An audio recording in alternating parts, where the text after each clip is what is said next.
This is your typical developer, and this is your typical developer experience. You're 12 years old, and you made a video game. Cool. You show your friends and they think it's cool. Cool. But there's a problem. Your game is only on your computer, and your friends don't have your computer. They have the 2010 4th generation 8GB iPod Touch with Retina display. You decide you should make an app. Then everyone can play your game, and you can sell it, and you'd be an entrepreneur. Making a game is relatively easy, and making an app should be similar, but you soon realize the most difficult part of this is actually getting your app on the App Store. All aboard the burger train. Open up the tunnel. To get your app on the App Store, you need an Apple developer account. And an Apple developer account costs money, like a lot of money. Like almost as much as you spent on your 2010 iPod Touch 4th gen, you get the idea. But you got to spend money to make money, right? Oh yeah, and definitely put your dad's name on the account because you're 12 and feel like you're doing something you shouldn't be because only adults do this sort of thing and you don't want to get sued as a kid because you don't understand how laws work. It won't bite you in the butt in the future when you're trying to convince Apple support this is actually your account and not your dad's. Cool. You have an app. Actually, you have a bunch of apps, but you don't make any money from your apps because, again, you're 12 and dumb and no one's paying for whatever this is. But that's okay. It's cool. You know how to make apps. Fast forward a bit and you made some games, entered some competitions, nothing too exciting, and you're getting close to graduating college with a degree in computer science. Time to start thinking about a job, except you don't want a job. Nobody wants a job, at least not a real job, and you don't have to get a real job because you're special, you're unique, you're an entrepreneur. And unlike before, now you're prepared, older, more mature, and basically a 10x principled engineer with a decade of coding experience. So it's decided, before you have to go out and get a real job, you're going to make a little app on the side to generate some income.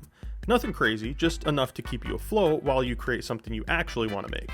You take an online course to learn how to make a real app and realize you may have learned more in 1 month of doing this than all 4 years of college. By the end of it, you have a basic to-do list.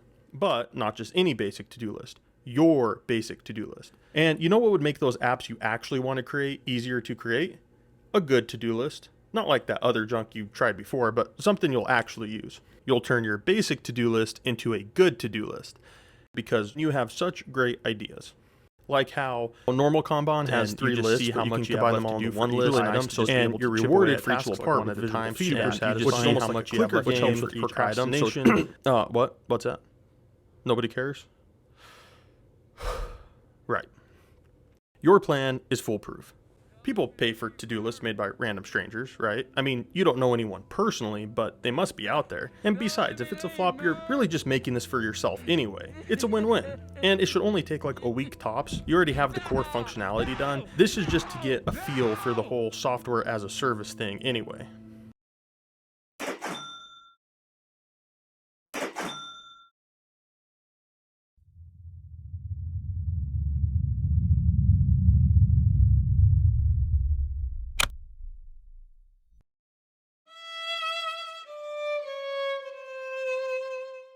You realize no one knows you or your app exists. But that's obvious, and you can fix that.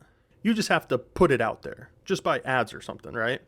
Let the magical ad AI find your magical customers that pay for to-do lists made by random strangers.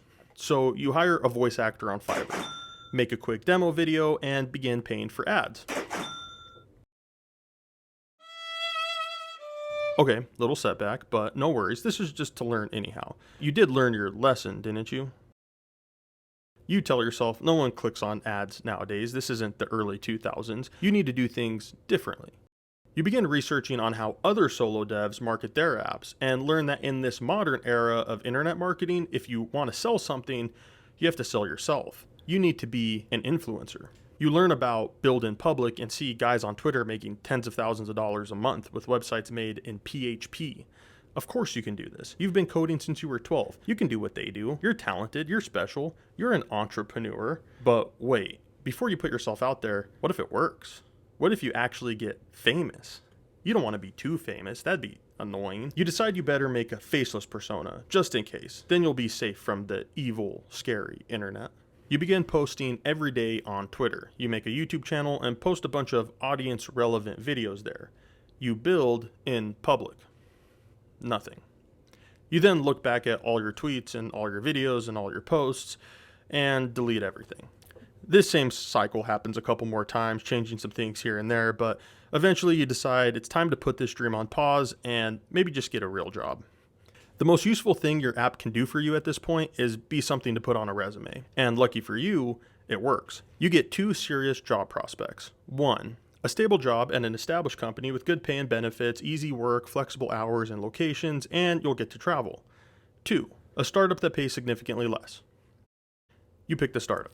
You don't care about silly things like money and good health care. You want experience. And experience you get. You work with a small team of insanely smart people and see how enterprise level apps are made from the ground up, and more importantly, how much they cost. You thought you were a great programmer because you were creative and can solve complex problems, but you now realize that's only half the battle, and the spaghetti code you wrote as a solo dev is actually not great. Over the next 4 years, you learn best practices in development, start thinking about scaling, privacy, security, and you learn so many other things that you've overlooked in the past. But while this job gave you an incredible amount of experience and knowledge, the lack of pay is starting to hurt. From inflation has been higher than... You pride yourself in trying to live humbly, but you'd be lying if you didn't admit to feeling jaded at times, especially knowing that former classmates, the ones you used to tutor and let copy your assignments, they now have low-stress jobs and are making significantly more than you are. But there's no need to be bitter. Don't play the comparison game. That's not going to help you. Maybe it's just time to get another job. But you like your job. You like your boss and your coworkers. You can't really put a price on that, can you? Also, you already know this code inside and out. You created it. You don't feel like learning something new, being a cog in another company, and adding to and fixing other people's code. You want to be the one who adds the bug for people to find years later while you're long gone and on to something else. You're burnt out. And why waste more time and energy just trying to make someone else rich? Maybe the only way to get the value you produce is just to do it all yourself. Okay, fine, let's do this. You're ready now. Now you're ready. Once and for all, you are ready to be an entrepreneur. You decide to make something small, something proven. You would like to make something for a business because businesses actually have money and are willing to spend money to make money, but you don't know what problems businesses have. You're not a business, you're a consumer. You know consumer problems. You know what? No, you are going to make something for a business. You're going to make something safe, something of value. A Shopify Power BI connector with real-time data pulling and pagination. It'll be easy. You can sell that with a little old school email marketing. Relax, you're just overcomplicating it. Just make a dumb ChatGPT single purpose utility in PHP like those Twitter guys do. Like what? Like, I don't know, a YouTube video summarizer. That's useful. People surely use that.